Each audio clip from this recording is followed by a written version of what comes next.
अच्छा देखें, हमारे पास बच्चों अब मॉलिक्यूलर ऑर्बिटल थ्योरी है। कोवलेंट बॉन्डिंग के हवाले से मॉलिक्यूलर ऑर्बिटल थ्योरी की बहुत ज्यादा अहमियत है, और सबसे ज्यादा इसकी यूटिलिटी क्या है कि ये हमें बताती है कि एक मॉलिक्यूल में अनपेयर्ड इलेक्ट्रॉन है या नहीं, यानी वो पैरामैग्नेटिक है या डायामैग्नेटिक है, ये बताती है बात।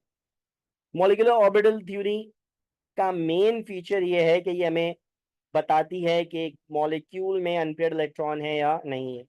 हम जब मॉलिक्यूलर ऑर्बिटल थ्योरी की बात करते हैं तो डायटोमिक मॉलिक्यूल के लिए डिस्कस करते हैं, यानी दो एटमों के दरमियान की बात करते हैं। वो दो एटम होमो न्यूक्लियर यानी सेम एटम भी हो सकते हैं, जैसे H2, जैसे Cl2, जैसे O2, जैसे N2। वो और ये डायटोमिक मॉलिक्यूल हेट्रो न्यूक्लियर भी हो सकते हैं। मिसाल के तौर पे कार्बन मोनोऑक्साइड की बात करें आप, तो उसके लिए भी ये बात हमारे लिए एप्लीकेबल होती है। ठीक है ना, नाइट्रोजन मोनोऑक्साइड की बात करें तो भी एप्लीकेबल हो जाती है। तो ये हमारे लिए डायटोमिक मॉलिक्यूल की हम डिस्कस करेंगे। बेसिक असम्पशन क्या है कि इनमें, इसका जो असम्पशन है वो ये कि जो मॉलिक्यूलर ऑर्बिटल हैं वो दरअसल एटॉमिक ऑर्बिटल के लीनियर कॉम्बिनेशन के नतीजे में बनते हैं। क्या मतलब इस बात का? इस बात का मतलब यह है कि माने दो एटॉमिक ऑर्बिटल यानी दो एटॉमिक वेव्स जो आपस में इंटरफेयर करती हैं, और इंटरफेरेंस के नतीजे में हमारे पास मॉलिक्यूलर ऑर्बिटल बनते हैं। अब अगर हम बात करें वेव इंटरफेरेंसेस की, तो हम ये कह सकते हैं कि ये वेव इंटरफेरेंस दो तरह की होती है, कंस्ट्रक्टिव और डिस्ट्रक्टिव। अब अगर दो वेव्स कंस्ट्रक्टिव इंटरफेयर कर रही हैं तो इसके नतीजे में जो मॉलिक्यूलर ऑर्बिटल बनेगा that's called bonding molecular orbital. और जब डिस्ट्रक्टिव इंटरफेरेंस करेंगी तो इसके नतीजे में जो ऑर्बिटल बनेगा वो कहलाएगा एंटी बॉन्डिंग मॉलिक्यूलर ऑर्बिटल। अच्छा, अब अगर हम बॉन्डिंग मॉलिक्यूलर ऑर्बिटल और एंटी बॉन्डिंग मॉलिक्यूलर ऑर्बिटल के हवाले से बात करें या इसकी एनर्जी के हवाले से बात करें, तो एनर्जी ऑफ BMO बच्चों comparatively less than the energy of ABMO होती है। ABMO की एनर्जी BMO की एनर्जी से ज्यादा होती है, एक बात। दूसरी बात, ABMO में के अंदर एंटी बॉन्डिंग मॉलिक्यूलर ऑर्बिटल के पास दरअसल नोडल प्लेन होती है ना, इनमें क्या होती है? नोडल प्लेन होती है। जबकि हम जब मॉलिक्यूलर ऑर्बिटल की बात करते हैं, बॉन्डिंग मॉलिक्यूलर ऑर्बिटल की बात करते हैं, तो हम कहते हैं इसमें नोडल प्लेन नहीं होती है। ठीक है, अब अगर हम इस आइडिया को जनरेट करें तो हम इसको किस तरह से कंपेयर कर सकते हैं या इसको कंसीव कर सकते हैं। तो मानो दो हमारे पास ये ऑर्बिटल ओवरलैपिंग है, एस ऑर्बिटल आपस में ओवरलैप कर रहे हैं। अब ओवरलैपिंग के नतीजे में अगर कंस्ट्रक्टिव इंटरफेरेंस होती है तो इसके नतीजे में होता क्या है? होता यह है कि दो न्यूक्लियस जब आपस में ओवरलैप कर रहे होते हैं, दो एटॉमिक ऑर्बिटल्स आपस में ओवरलैप कर रहे होते हैं, तो इस ओवरलैपिंग के नतीजे में दरअसल न्यूक्लियस के दरमियान का ये जो रीजन आपको नजर आ रहा है, ये दरअसल कंस्ट्रक्टिव इंटरफेरेंस की वजह से बढ़ जाता है। मानो हम ये कहते हैं कि इसमें दरअसल वेव फंक्शन दरअसल ऑर्बिटल को रिप्रेजेंट करने का एक तरीका है, ये एक टर्म इस्तेमाल करते हैं। तो जब बॉन्डिंग मॉलिक्यूलर ऑर्बिटल या कंस्ट्रक्टिव इंटरफेरेंस होती है तो दो न्यूक्लियस के दरमियान का ये जो रीजन है ये ऐड हो जाता है।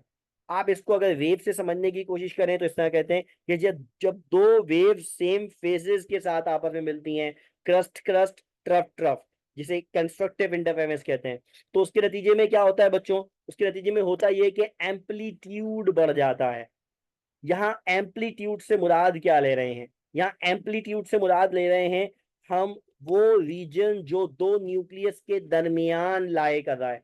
अभी आपने जब वैलेंस बॉन्ड थ्योरी के बारे में, सिग्मा बॉन्ड के बारे में पढ़ा, तो हमने बात बोली कि सिग्मा बॉन्ड में क्या होता है कि दरअसल जो दो न्यूक्लियस के दरमियान ओवरलैपिंग रीजन है, वो वहां ओवरलैपिंग रीजन डेवलप हो जाता है जहां मैक्सिमम अट्रैक्शन होती है, लिहाजा स्ट्रॉन्गर बॉन्ड बनता है। मॉलिक्यूलर ऑर्बिटल थ्योरी इस बात को कैसे एक्सप्लेन करती है कि जब हमारे पास वेव्स इंटरफेयर करती हैं और वो कंस्ट्रक्टिव इंटरफेयर करती हैं, जब उनमें एम्पलीट्यूड बढ़ता है तो दरअसल दो न्यूक्लियस के दरमियान ओवरलैपिंग रीजन में इजाफा हो जाता है। लिहाजा ये जब ओवरलैपिंग रीजन बढ़ जाएगा तो इलेक्ट्रॉन इनमें जाके रहना पसंद करेंगे। जब इनमें जाके रहना पसंद करेंगे तो वो ज्यादा अट्रैक्शन रखेंगे, ज्यादा अट्रैक्शन होंगी, होगी तो लो एनर्जी होगी, लो एनर्जी होगी तो वो कहलाएगा मजबूत बॉन्ड या बॉन्डिंग ऑर्बिटल कहलाएगा। लेकिन अगर इसके बरअक्स अगर डिस्ट्रक्टिव इंटरफेरेंस हो जाए तो हम क्या कहेंगे, हम कहेंगे भाई इनके दरमियान दरअसल फिर एक नोडल प्लेन बन जाएगी। किनके दरमियान? दो न्यूक्लियस के दरमियान। वो जो एम्पलीट्यूड था ना वो जीरो हो गया डिस्ट्रक्टिव इंटरफेरेंस में। तो नतीजा क्या निकला, हम जब एम्पलीट्यूड की यहाँ बात कर रहे हैं तो कह रहे हैं दो न्यूक्लियस के दरमियान का रीजन अगर वो बढ़ गया तो ये कंस्ट्रक्टिव इंटरफेरेंस है, इसे बॉन्डिंग मॉलिक्यूलर ऑर्बिटल कहा जाएगा। और अगर वो एरिया श्रिंक हो गया, रिड्यूस हो गया, वैनिश हो गया, तो दो न्यूक्लियस के दरमियान का रीजन अगर कम हो गया, खत्म हो गया, तो ये एंटी बॉन्डिंग मॉलिक्यूलर ऑर्बिटल कहलाएगा और दरअसल ये नोडल प्लेन बनेगी। इसमें क्या होगा, नोडल प्लेन बनेगी। सेम बात हम पी ऑर्बिटल के लिए भी कह सकते हैं कि पी ऑर्बिटल आपस में ओवरलैप करें, तो अगर वो लीनियर ओवरलैप कर रहे हैं तो इसके नतीजे में क्या होगा, हमारे पास सिग्मा बॉन्ड बन जाएगा। तो सिग्मा ये हमारे पास कौन सा है, बॉन्डिंग वाला है। लेकिन अगर हमारे पास आउट ऑफ फेज आ रहा हो तो ये डिस्ट्रक्टिव इंटरफेरेंस होगी। डिस्ट्रक्टिव इंटरफेरेंस में क्या होगा, हमारे पास एबीएमओ बनेगा, स्टार मतलब एबीएमओ है ना। इनके दरमियान क्या होगा बच्चों, नोडल प्लेन आ जाएगी। इनके दरमियान क्या होगा, नोडल प्लेन आ जाएगी। सिमिलरली अगर हम पी ऑर्बिटल की बात करें पाई बॉन्डिंग के हिसाब से, तो पाई बॉन्डिंग में भी ये होता है कि अगर वो सेम फेजेस आपस में इंटरफेयर कर रही हैं, सेम फेजेस आपस में इंटरफेयर कर रही हैं तो ये पाई ऑर्बिटल बनेगा। और अगर ऑपोजिट फेजेस आपस में कर रही हैं तो ये डिस्ट्रक्टिव इंटरफेरेंस की तरफ जाएगा, यानी एंटी बॉन्डिंग वाला पाई बनेगा। इसमें भी क्या होगा, नोडल प्लेन डेवलप हो जाएगा। इसमें भी क्या होगा, नोडल प्लेन डेवलप हो जाएगी। तो ये बेसिक सा आइडिया हमें जरा जहन में रखना है कि जब हमारे पास दो वेव सेम फेजेस के साथ आएंगी तो कंस्ट्रक्टिव इंटरफेरेंस होगी। उसमें अगर सिग्मा है तो वो बीएमओ वाला सिग्मा होगा, पाई है तो बीएमओ वाला पाई होगा। लेकिन अगर वो आउट ऑफ फेज आ रही है, क्रस्ट ट्रफ वाली आ रही है, तो अगर वो सिग्मा बन रहा है तो वो एंटी बॉन्डिंग सिग्मा होगा, और अगर पाई बन रहा है तो वो एंटी बॉन्डिंग पाई होगा। ठीक है। अच्छा पाई कौन बनाएगा, अगेन पी ऑर्बिटल जो साइडवेज ओवरलैपिंग करेंगे वो पाई बनाएंगे, और जो लीनियर ओवरलैप करेंगे वो सिग्मा बनाएंगे। यानी ये वाला आइडिया बिल्कुल वही पीबीटी वाला ही मौजूद है। अच्छा हमारे पास इसका जो मेन आइडिया है जो हमें ध्यान में रखना है वैलेंस बॉन्ड थ्योरी का, कि ये किस तरह अप्लाई होता है, तो अगर हम इसके हवाले से चंद एग्जाम्पल ले लें बच्चों तो बहुत अहम है। ये हमारे पास इसके चंद पैटर्न है, ये हमारे पास चंद पैटर्न है। ये पैटर्न किसके लिए है, अगर सिर्फ एस ऑर्बिटल के दरमियान ओवरलैपिंग हो रही है, अगर एस ऑर्बिटल आपस में ओवरलैप कर रहे हैं, यानी जो दो एटम्स हैं वो अपने एस एस ऑर्बिटल इस्तेमाल कर रहे हैं, उनके पास पी ऑर्बिटल मौजूद नहीं है, या कहिए उनके भाई ऑर्बिटल में इलेक्ट्रॉन नहीं है, तो ये हमारे पास है। जबकि अगर हम इन दोनों की बात करें, इन दोनों की बात करें तो इनमें एस और पी बोथ ऑर्बिटल क्या कर रहे हैं, ओवरलैप कर रहे हैं या इंटरैक्ट कर रहे हैं, एस और पी दोनों कर रहे हैं। ये दो हमारे पास मुख्तलिफ तरह की ओवरलैपिंग नजर आएगी। इनमें फर्क क्या है जरा हम उसको डिस्कस करते हैं। लेकिन ये कि एस ऑर्बिटल के लिए हमारे पास दो अलग अलग किस्म की हैं, तो इसमें फर्क क्या है, फर्क अगर आप नोट करें तो फर्क सिर्फ इस रीजन का है, फर्क सिर्फ इस रीजन का है। इसमें क्या हो रहा है, पाई नीचे सिग्मा ऊपर, और यहाँ क्या है ना, यहाँ क्या है, सिग्मा नीचे पाई ऊपर।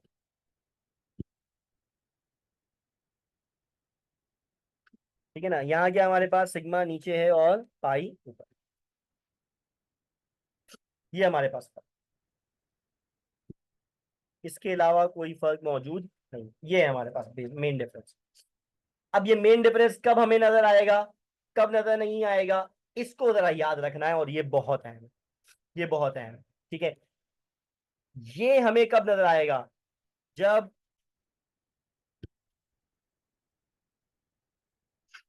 जब बच्चों हमारे पास पी ऑर्बिटल्स, या इस तरह कहिए जब हमारे पास पी सब शेल, जब पी सब शेल हाफ फिल्ड है जब पी सब शेल हमारे पास हाफ फिल्ड है या लेस है, तो उस वक्त हमारे पास पाई नीचे सिग्मा ऊपर नजर आएगा। ठीक है, लेकिन अगर हमारे पास पी सब शेल, अगर हमारे पास पी सब shell more than half filled है, तो हमारे पास सिग्मा नीचे पाई ऊपर नजर आएगा। मानो मैं ये कह रहा हूं, अगर पी में एक इलेक्ट्रॉन है, पी में दो इलेक्ट्रॉन है, या पी में तीन इलेक्ट्रॉन है, तो ये सिस्टम होगा। और अगर हम कह रहे हैं नहीं जी, पी में चार या पी में पांच इलेक्ट्रॉन है, इवन पी में छह इलेक्ट्रॉन है, तो हमारे पास ये सिस्टम हो जाएगा, ये सिस्टम हो जाएगा।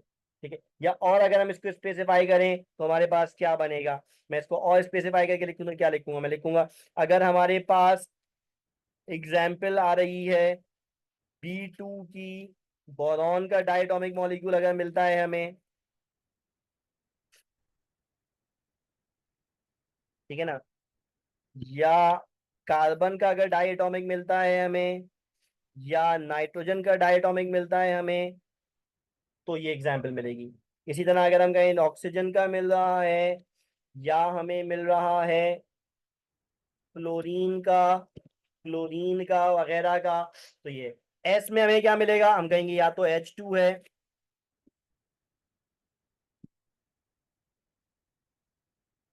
H2 है ना, तो हमें हो सकता है, या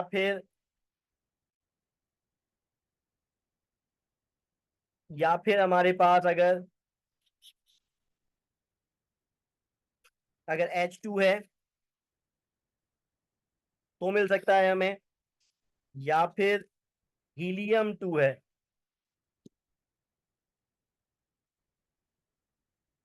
हीलियम 2 है, H2 या हीलियम 2। अब वो एग्जिस्ट करता है या नहीं करता, हमारा फिलहाल इससे कोई लेना देना नहीं है। ठीक है ना, हम ये कह रहे हैं अगर एग्जिस्ट करता है या नहीं करता, हमें इससे कोई लेना देना नहीं है, बस उसमें हमें ये एग्जाम्पल्स मिलेंगे। इनको जरा ध्यान में रखना है आपने, ये हमारे पास एग्जाम्पल्स हो सकती हैं इसके लिए।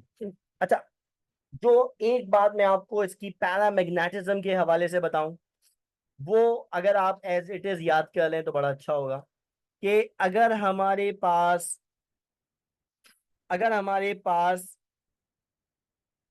टोटल इलेक्ट्रॉन्स,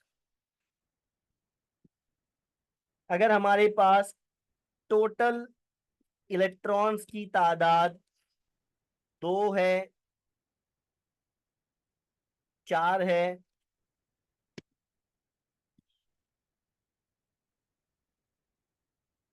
या टोटल इलेक्ट्रॉन की तादाद हमारे पास छः है, इसी तरह 10 है,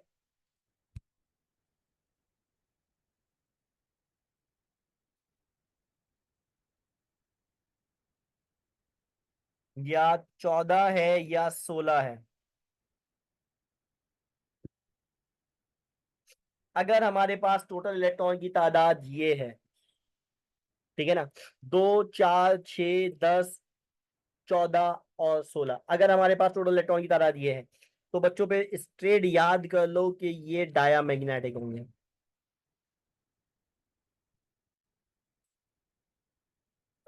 डायामैग्नेटिक होंगे, और अगर इसके अलावा आ रही है तो फिर वो क्या होंगे, पैरामैग्नेटिक होंगे, फिर वो क्या होंगे, पैरामैग्नेटिक होंगे।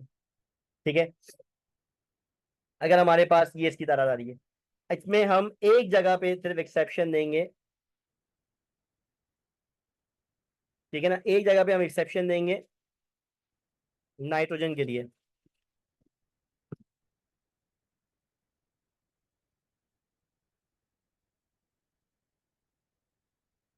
नाइट्रोजन के केस में क्योंकि हमारे पास electronic arrangement orbital overlapping change होती है, इसलिए हम उसको एक जगह पे एक्सेप्शन देंगे, अदरवाइज नहीं, अदरवाइज हमारे पास ऐसा नहीं होगा।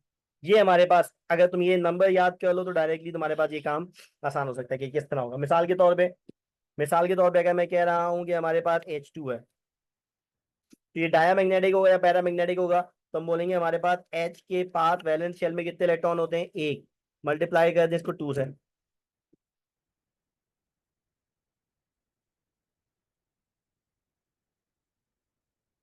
ठीक है, तो टोटल इलेक्ट्रॉन आ गए हमारे पास दो। ठीक है ना, टोटल इलेक्ट्रॉन हमारे पास आ गए दो।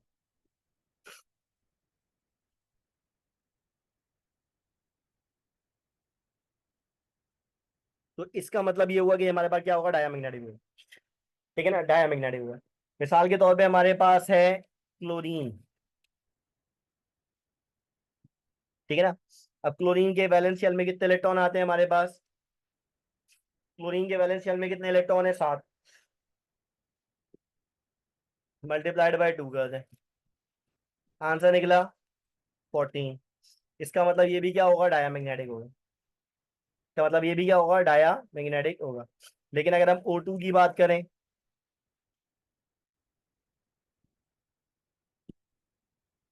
तो ऑक्सीजन के वैलेंस शेल में 6 इलेक्ट्रॉन है, 2 से मल्टीप्लाई कर दें, आंसर क्या आ जाएगा, 12। 12 आने का मतलब क्या हुआ, ये पैरामैग्नेटिक। ये क्या हो गया, पैरामैग्नेटिक। क्यों, इस कैटेगरी के अंदर लाई नहीं करा, इस कैटेगरी के अंदर लाए नहीं करा। लेकिन अगर हम बोलते हैं नहीं जी हमारे पास O2+1 है, O2+1 है। अब देखो कैसे, तो हमने बोला वैलेंस शेल में कितने इलेक्ट्रॉन, 6, टोटल एटम कितने, दो, +1 का मतलब क्या हो रहा है, -1 इलेक्ट्रॉन।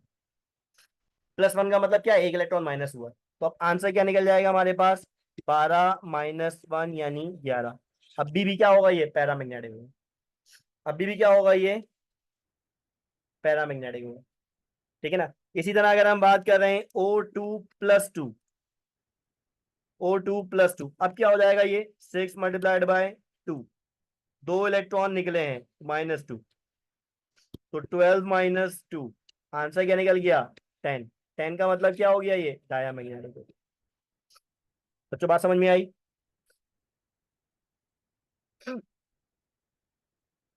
बात समझ में आई। ठीक है, ये हमारे पास एक तरीका है, हम डायमैग्नेटिक और पैरामैग्नेटिक मालूम कर सकते हैं इसको आसानी के साथ। ठीक है ना, हम ये इस तरीके की मदद से हम ये मालूम कर सकते हैं। ये हमारे पास ऑक्सीजन वगैरह के केस के अंदर बहुत अहम होता है, इस केस को जरा कंसिडर करेंगे हमारे पास, ये हमारे पास आएगा। ठीक है, बात समझ में आई बच्चों।